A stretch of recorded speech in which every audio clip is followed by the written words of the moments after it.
جنابت کے مسائل. جنابت کہتے ہیں ناپاکی کی اس حالت کو جو احتلام اور جماع کی وجہ سے ہوتی ہے. احتلام کہتے ہیں ویٹ ڈریم کو، یعنی سوتے ہوئے جسم سے ڈسچارج کا ہونا. اس میں مسئلہ یہ ہے کہ عورت یا مرد کو احتلام ہو تو غسل واجب ہو جاتا ہے. اس کی وضاحت آگے آئے گی.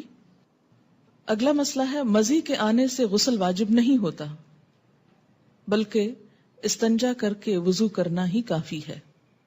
ان علی رضی اللہ عنہ قال كنت رجلا مذاء فكنت استحي ان اسأل النبي صلی اللہ علیہ وسلم لمكان ابنته فامرت المقداد بن الاسود رضی اللہ عنہ فسأله فقال يغسل ذکره ويتوضأ. رواہ مسلم.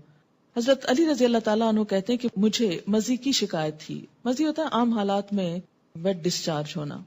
میں نبی صلی اللہ علیہ وسلم سے مسئلہ دریافت کرنے میں شرم محسوس کرتا تھا کیونکہ آپ کی بیٹی میرے نکاح میں تھی. میں نے حضرت مقداد بن اسود رضی اللہ تعالیٰ عنہ سے درخواست کی کہ وہ رسول اللہ صلی اللہ علیہ وسلم سے مسئلہ دریافت کریں. چنانچہ حضرت مقداد رضی اللہ تعالیٰ عنہ نے آپ سے مسئلہ دریافت کیا تو آپ صلی اللہ علیہ وسلم نے فرمایا کہ پیشاب کی جگہ دھو کر وضو کر لیا کرے، اس سے طہارت ہو جاتی ہے. یعنی عام ویٹ ڈسچارج جو ہے اس سے ناپاکی یا جنابت نہیں ہوتی، اس میں نہانا ضروری نہیں ہوتا. بیوی سے تعلق کرنے سے پہلے یہ دعا مانگنی چاہیے، یعنی جسمانی تعلق مراد ہے. ان ابن عباس رضی اللہ عنہما قال قال رسول اللہ صلی اللہ علیہ وسلم لو ان احدکم اذا اراد ان یأتی اہلہ قال بسم اللہ اللہم جنبنا الشیطان وجنب الشیطان ما رزقتنا فإنه إن يقدر بينهما ولد في ذلك لم يضره شيطان أبدا. متفق علیہ.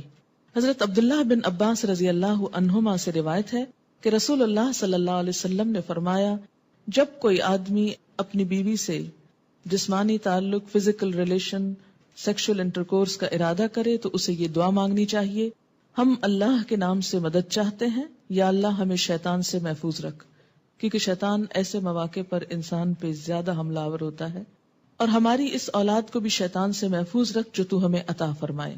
یہ دعا پڑھنے کے بعد والدین کو اللہ تعالیٰ جو اولاد دے گا وہ شیطان کے شر سے ہمیشہ محفوظ رہے گی. اسے بخاری اور مسلم نے روایت کیا ہے. دوبارہ فزیکل ریلیشن سے قبل وضو کرنا مستحب ہے. مستحب کا مطلب ہے پسندیدہ ہے، فرض نہیں ہے. عن ابی سعید الخدری رضی اللہ عنہ قال قال رسول اللہ صلی اللہ علیہ وسلم اذا اتى احدكم اهله ثم اراد ان يعود فليتوضا. رواہ مسلم. حضرت ابو سعید خدری رضی اللہ تعالیٰ عنہ کہتے ہیں کہ رسول اللہ صلی اللہ علیہ وسلم نے فرمایا جب کوئی آدمی اپنی بیوی سے تعلق قائم کرے پھر دوبارہ کرنا چاہے تو پہلے وضو کرے. یعنی ایک دفعہ کے تعلق کے بعد ضروری نہیں کہ نہایا جائے، اگر اس کے کچھ عرصے بعد دوبارہ تعلق کی ضرورت ہو، مثلا یعنی ایک رات ہو سکتی ہے.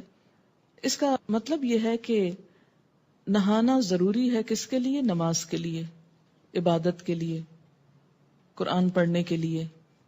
لیکن اگر انسان ناپاکی کی حالت میں ہے ابھی اور دوبارہ ایک شخص بیوی کے ساتھ تعلق قائم کرنا چاہتا ہے تو ضروری نہیں کہ نہانے کے بعد پھر کرے. دوبارہ تعلق میں کوئی چیز مانے نہیں. ہاں بہتر ہے وضو کر لے. مستحب کا مطلب کیا؟ بہتر ہے وضو کر لے. اور وضو یہاں ایک طرح سے فریشنس پیدا کرتا ہے انسان کے اندر. لیکن اگر کوئی وضو بھی نہیں کرتا، یعنی یہ ایسا وضو نہیں جیسے نماز کے لیے وضو کرنا ضروری ہے کہ اس کے بغیر نماز نہیں ہوگی، تو اگر دوبارہ تعلق میں وضو نہیں کیا تو اس کا یہ مطلب نہیں کہ گناہ کا کام کر رہا ہے. مستحب کا مطلب کیا ہے؟ پسندیدہ ہے، اچھی بات ہے. لیکن اگر کوئی نہیں کر سکتا تو کوئی گناہ نہیں.